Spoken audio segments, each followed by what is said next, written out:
to take you through what's going on with KP and how it's different to KC, because they're really similar in a lot of cases. So if we go up to the top here, we're still looking at expressions like this. Yeah? So we've got A and B going to C and D, or maybe just to C, whatever. And we've got an equilibrium expression, which is going to be the products divided by the reactants. But this time we're going to write it out very differently, because this is in terms of pressures, not concentrations. So we have a different type of annotation here. So we've got these funny little P's. They're like italic-y type P's. We tend to draw them just a little bit slopey and a little bit weird like that, rather than just a small P, just a little bit like that. And now we no longer use square brackets. You must use curved brackets, or you don't get the marks for this. But essentially, we've got C to the C, D to the D, over A to the A, and B to the B. Now we've just got different annotations. And this time we're using something called partial pressure. Now, partial pressure, and I'll go over this in a minute and do some explanations of it, is this. It's the mole fraction, let's say, of A. So the partial pressure of A is the mole fraction of A times the total pressure. Now that is a capital P, and that represents the total pressure for capital P. So to be able to do our KP calculations, we will be using a Rice table as we've done before, and we will once again just take it through so that we're doing our AA, BB, CC, DD, and we're writing in our ratios. We'll be writing in initial amounts, we'll be writing in an equilibrium amount, and we will end up with, exactly as we did before, moles here. Yep. So we will end up doing that. So all at the beginning of these calculations are the same. So after that, though, there will be two extra rows on here. One is for working out the mole fraction of each of those, and the other one is for working out the partial pressure. And then it's these that we will put into the calculation.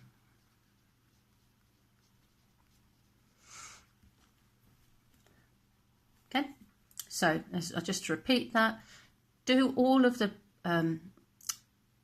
problem just like you would have done with KC. Work out initial amounts in moles, find out your equilibrium, find out your changes, work out this equilibrium bit that's just here. Okay. Now this will always be in moles for KP. Yeah, you're not going to have to think about that beyond that. Then you're going to, for each one of these, you're going to work out the mole fraction and the partial pressure. So let's have a look at what we mean by partial pressure. And I'll just explain it to you here. So if we take a look, here's a container. This container has got a gas in. At the moment, let's assume it's just got one gas in. Yeah, let's call it nitrogen. So in here, those gas particles are moving around in all directions, and they're banging into the walls of this.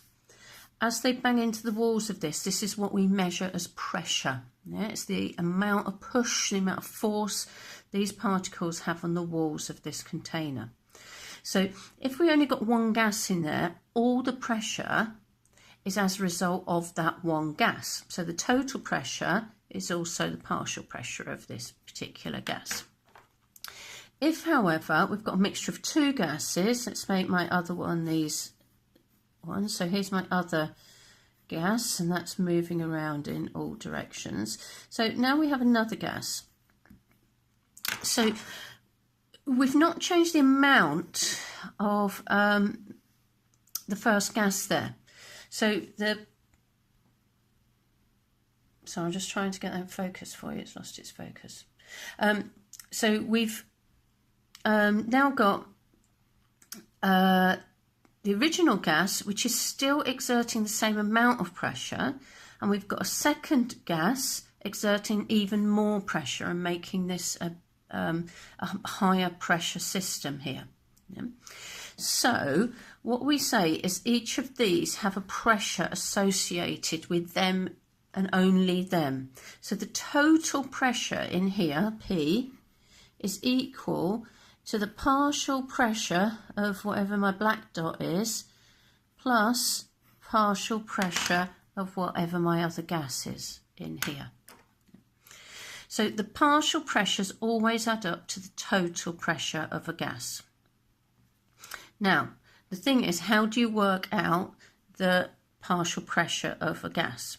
So the partial pressure of the gas is the mole fraction, which is chi, this sort of Greek symbol chi.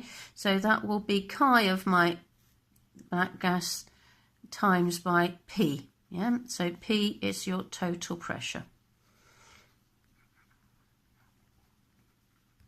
Okay. So then we get to, well, how do we work out mole fraction? So mole fraction.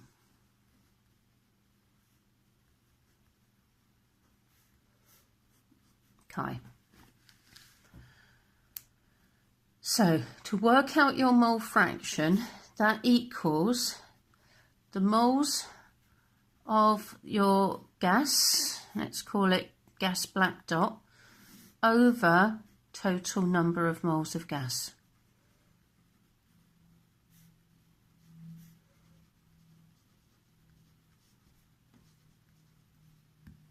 Okay. So if we take a look back at our rice table,